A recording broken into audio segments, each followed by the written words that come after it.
எல்லாருக்கும் வணக்கம். நாம் இன்னைக்கு எதை பற்றி பார்க்க போகிறோம் அப்படின்னு பார்த்தீங்கன்னா, மோகினி வசியத்தை பற்றி பார்ப்போம். அதாவது உங்களுக்கு எப்படி சொல்ல அப்படின்னா, உங்களுக்கு தனித்தனியாக ஏகப்பட்ட மோகினி பூஜைகள் இருக்குது. அதாவது காம மோகினி, உக்கிர மோகினி, சொடல மோகினி, அது மாதிரி ஏகப்பட்ட மோகினி பூஜை இருக்குது. ஆனால் அதெல்லாம் உங்களுக்கு ஒவ்வொன்றும் கொஞ்சம் வித்தியாசமான முறைகள் உண்டு. இந்த மோகினி பூஜைன்னு பார்த்தீங்கன்னா, இப்போ நான் உங்களுக்கு சொல்லக்கூடிய இந்த மோகினி பூஜை அப்படின்னு பார்த்தீங்கன்னா, இதை எப்படின்னா உங்களுக்கு முதல் விஷயம் உங்களுக்கு வசீகரத்தன்மை உண்டு பண்ணும். அடுத்து பார்த்தீங்கன்னா பணங்காசு ஆகர்ஷணம் பண்ணும். உங்களுக்கு நல்ல செல்வ செழிப்போடு நம்ம வாழ்ற மாதிரி இருக்கும். குடும்பத்தில் ஒரு மகிழ்ச்சியான சூழ்நிலை உண்டாகும். எந்த விதமான சண்டை சச்சரவு என்ன இருந்தாலும் சரி, எல்லாம் சரியாகி நமக்கு ஒரு நல்லதாக இருந்த மாதிரி இருக்கும். அதே மாதிரி பார்த்தீங்கன்னா, இப்போ நமக்கு எல்லாருமே நமக்கு முக வசியம் உண்டாகும். அதே மாதிரி பார்த்தீங்கன்னா ஆண் பெண் நமக்கு வசியமாவாங்க. 2 பேருமே நமக்கு வசியமாவாங்க. ஒரு இடத்துக்கு நம்ம போறோம்னா அந்த இடமே நமக்கு ஏற்றால இருந்த மாதிரி இருக்கும். இந்த பூஜை இந்த மோகினி பூஜைனால இருக்கும். அதே மாதிரி இந்த மோகினி பூஜை நீங்க சித்தி ஆயிட்டு உங்களுக்கு அப்படின்னா, நீங்க வசிய வேலைகள்லாம் உங்களுக்கு சீக்கிரமா முடியும். உங்களுக்கு மற்ற வேலையை விட உங்களுக்கு வசிய வேலை தான் மெயினாக மோகினி வச்சு பண்ணுவாங்க. அந்த வசிய வேலை பார்த்தீங்கன்னா ரொம்ப சீக்கிரமா முடியும். அதே மாதிரி இதுக்கு படையில இருந்து எல்லாமே சைவ படையல் தான். இந்த மோகினிக்கு சைவ படையல் தான். நீங்க வீட்டில் வச்சு தாராளமா நீங்க பண்ணலாம். ஏன்னா வீட்டில் வச்சு பண்ணிட்டீங்கன்னா தனி ரூம்பா இருக்கணும். அதாவது பூஜை ரூம் வச்சுன்னா தனியா இதுக்குன்னு ஒரு ரூம் இருக்கணும். அதுல கொஞ்சம் சுத்தபத்தமா இருந்த மாதிரி அப்படி இருந்து பண்ற மாதிரி இருக்கும். இது அப்படி இல்லை, ரொம்ப நமக்கு இந்த மோகினியை நமக்கு நேரடி காட்சி கொடுக்குற மாதிரி நமக்கு வேணும் அப்படின்னா, நீங்க எப்படின்னா காடு இந்த மலை உச்சில அந்த மாதிரி இடத்துல வச்சு நீங்க பூஜை பண்ணீங்க அப்படின்னா உங்களுக்கு நேரடி காட்சி கூட கொடுக்கும். மோகினியை நீங்க வீட்டில் வச்சு பண்ணீங்கன்னா நேரடி காட்சி கொடுக்கறது கொஞ்சம் கஷ்டம் தான். மற்றபடி கனவுல காட்சி கொடுக்கும், உங்களுக்கு சித்தியாகும். நீங்க நான் முதல்ல சொன்ன மாதிரி உங்களுக்கு எல்லா விஷயமும் உங்களுக்கு நடக்கும். பணங்காசு நல்லா வரும், செல்வ செழிப்பா வாழலாம், முகவசியம் உண்டாகும்.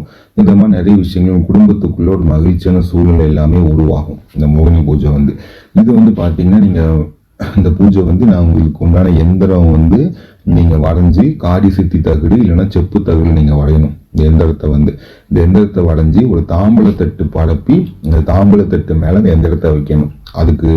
அதுக்கப்புறம் என்ன பண்ணணும் அப்படின்னு பாத்தீங்கன்னா, கும்பம் ஏற்றணும். கலச முறை, அப்படி கலச பூஜை முறை அப்படிம்பாங்க. அந்த கலசத்தை ஏற்றணும். கலசம் ஏற்றி அதுக்கு முன்னாடி இந்த எந்திரத்தை வச்சு அதுக்கு முன்னாடி நீங்க விளக்கு போடும்போது இழுப்பெண்ணெயில தான் நீங்க போடணும். விளக்கு இழுப்பெண்ணெய் தீபம் போட்டால் ரொம்ப நல்லது. மற்ற நல்லெண்ணெய் தீபம் நெய் தீபம் போடுறதை விட இழுப்பெண்ணெய் தீபம் போட்டீங்க அப்படின்னா கொஞ்சம் சீக்கிரமா நமக்கு சித்தியாகும். இதை நீங்க என்ன பண்ணணும் அப்படின்னா, கிழக்கு முகமா எல்லாத்தையும் நீங்க வச்சுட்டு நீங்க மேற்கு முகமா நேர எதிர்த்தால உட்காந்து பூஜை பண்ற மாதிரி பண்ணணும். இதுக்கு உண்டான மூல மந்திரத்தை நீங்க ஒரு நாளைக்கு 1008 வீதம் 48 நாட்கள் நீங்க சொல்லணும். கண்டிப்பா ஒரு மண்டலம் நீங்க பூஜை பண்ணியே ஆகணும். அந்த கலசம் பூஜை பண்ணி எல்லாம் பண்ணும்போது உங்களுக்கு அந்த 48 நாள் நீங்க அசைவ சாப்பாடு எதுவும் சாப்பிடக்கூடாது, கணவன் மனைவி எதுவும் இருக்கக்கூடாது, ரொம்ப சுத்தபத்தமா இருந்து பூஜை பண்ணணும். அதே மாதிரி இந்த பூஜைக்கு நீங்க உட்கார போகும்போது மல்லிகை அத்தர், அந்த மல்லிகை அத்தரை வாங்கி உங்க உடம்பு ஃபுல்லா நீங்க தேய்க்கணும். அதாவது உங்க நம்ம சில நேரத்துல பொண்ணு மக்கள்ல சும்மா லைட்டா வைப்போம், அப்படி கிடையாது. உடம்பு ஃபுல்லா கை கால் எல்லாம் லைட்டா தேய்ச்சிட்டு ஒரு மனமா இருக்கிற மாதிரி தான் போய் நீங்க அந்த பூஜையில் நீங்க உட்காரணும். இந்த பூஜைக்கு பயன்படுத்துற பத்தி மல்லிகைப்பூ பத்தி தான் பத்த வைக்கணும். மற்ற பத்தி நீங்க யூஸ் பண்ணக்கூடாது. அதுல மாதிரி இதுக்கு பாத்தீங்கன்னா படையல் அப்படின்னு பார்த்தீங்கன்னா, சைவ படையல் அப்படின்னா வெத்தலைப்பாக்கு, தேங்காய், பழம், சக்கரை பொங்கல் இது எல்லாமே வச்சு நீங்க படையல் போடுற மாதிரி இருக்கும். பூ மல்லிகை பூ தான் வைக்கணும், மற்ற பூ வைக்கக்கூடாது. இந்த எந்திரத்துக்கு முன்னாடி வைக்கிற மாதிரி இருக்கும் மல்லிகைப்பூ. இதை முடிச்சதுக்கு அப்புறம் நீங்க பூஜையெல்லாம் வச்சு நீங்க நீங்க வெள்ளை கலர் வேஷ்டி கட்டிட்டு தான் பூஜையில உட்காரணும். மற்ற சிவப்பு கலர் கருப்போ கட்டக்கூடாது. வெள்ளை கலர் கட்டணும், இல்லைன்னா பச்சை கலர் வேஷ்டி கட்டணும். ஏன்னா நீங்க வெள்ளை கட்டுங்க, அதுதான் ரொம்ப நல்லது. கட்டினா உங்களுக்கு இதுல எந்திரம் மற்ற எல்லாமே நான் கொடுத்துருக்கேன். நம்ம எந்திரம் இது பண்ணி இந்த மூல மந்திரத்தை மட்டும் டெய்லி 1008 கணக்கு வச்சு 48 நாள் உரி ஏற்றணும். ஆனால் இதுக்கு முக்கியமா நீங்க எந்திரம் வரைஞ்சி எல்லாம் பண்ணதுக்கு அப்புறம் இந்த எந்திரத்துல வசியம்மை, மோகினி வசியம்மை நீங்க பூசணும். அப்படி இல்லை அப்படின்னா சர்வதேவதா வசியமை பூசணும். இந்த 2 வச்சா மட்டும்தான் இந்த எந்திரம் வேலை பார்க்கும், இல்லைன்னா வேலை பார்க்காது. நீங்க சும்மா எந்திரம் வரைஞ்சி நம்ம பூஜையில உட்காரதுனா கண்டிப்பா வேலை பார்க்காது. எந்திரம் வரைஞ்சதுக்கு அப்புறம் பிராண பிரதிஷ்டை எல்லாம் முடிச்சு அபிஷேகம் எல்லாம் செஞ்சு முடிச்சதுக்கு அப்புறம் மோகினி வசியமை இல்லைன்னா சர்வதேவதா வசியமை வச்சா மட்டும்தான் இந்த எந்திரத்துக்கு உயிர் கிடைக்கும். அதுக்கப்புறம் தான் நீங்க பூஜை பண்ண முடியும். 48 நாள் பூஜை பண்ணீங்கன்னா நான் சொன்ன மாதிரி உங்களுக்கு எல்லா விஷயங்களும் நடக்கும். அதே மாதிரி உங்களுக்கு இதை வச்சு நீங்க வசிய வேலை சீக்கிரமா ஒரு 11 நாள் டு 21 நாளே நீங்க முடிச்சு கொடுக்கலாம். வசிய வேலையை ரொம்ப நாள் ஆகுது, நீங்கள் மோகினி சித்து எடுத்து 1 வருஷம் 2 வருஷம்லாம் ஆகுது அப்படின்னா ஒரு 5 நாளைக்குள்ளேயே நீங்கள் அந்த பூஜையை முடிச்சு கொடுத்துடலாம். அந்த மாதிரி நல்ல வேலை பார்க்கும். அதை மாதிரி இந்த மோகினியால் உங்களுக்கு எந்த பிரச்சனையும் வராது. இப்போ நீங்கள் பூஜை பண்ணுவீங்க, நம்மக்கிட்ட பிரச்சனை பண்ணுமா, குடும்பத்துக்கு பிரச்சனை பண்ணுமா அப்படின்னா அப்படிலாம் எதுவுமே பண்ண. அதெல்லாம் மற்ற சில மோகினிகள் இருக்குது. அந்த மோகினி பூஜைகள் எடுத்தால் தான் நமக்கு கொஞ்சம் பிரச்சனை இருக்கும். இதுக்கு அந்த மாதிரி எந்த பிரச்சனையும் நமக்கு பண்ணாது.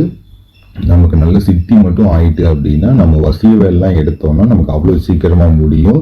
அப்படி மாந்திரிகத்தில் இருக்கிறவங்க மட்டும் இல்லை, இல்லாதவங்க எடுத்து பூஜை பண்ணாலுமே அவங்க வாழ்க்கை நல்லா இருக்கும். பணம் காசுல இருந்து எல்லாம் நல்லபடியாக ரொம்ப நல்லபடியாக இருக்கும். அதனால உங்களுக்கு இந்த பூஜை நான் இது நீங்கள் பண்ணுங்க. அப்படி இல்லை உங்களுக்கு இது தேவைப்படுது அப்படின்னா நாங்கள் உங்களுக்கு ரெடி பண்ணி கொடுக்கறதா இருந்தால் இதுக்கு உண்டான எந்திரம் எல்லாமே கொடுத்து அதுக்கப்புறம் உங்களுக்கு ருத்ராட்ச மாலையில் பூஜை பண்ண கொடுக்க மாதிரி கொடுப்போம். ருத்ராட்ச மாலையெல்லாம் ரெடி பண்ணி அதை உரியேற்றி மோகினி உரியேற்றி கொடுப்போம். அதுக்கப்புறம் பார்த்தீங்கன்னா உங்களுக்கு அந்த மோகினி வசியமை எல்லாமே கொடுத்து எந்திரம் எல்லாம் ரெடி பண்ணி உங்களுக்கு கொடுப்போம்.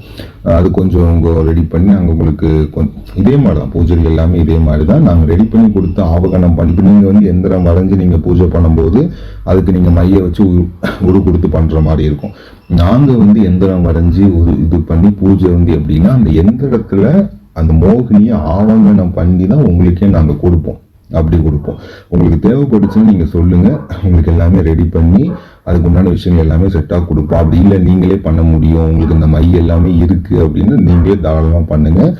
ஆனால் இந்த எந்திரம் வரைஞ்சி இந்த மை வைக்காமல் கண்டிப்பாக அது வேலையே பார்க்காது. அது நிறைய பேர் சிலவங்க இல்லை அப்படிலாம் நம்ம செஞ்சு பார்ப்போம்னு சொல்லி செஞ்சுட்டு வராமல் இருந்துடும்.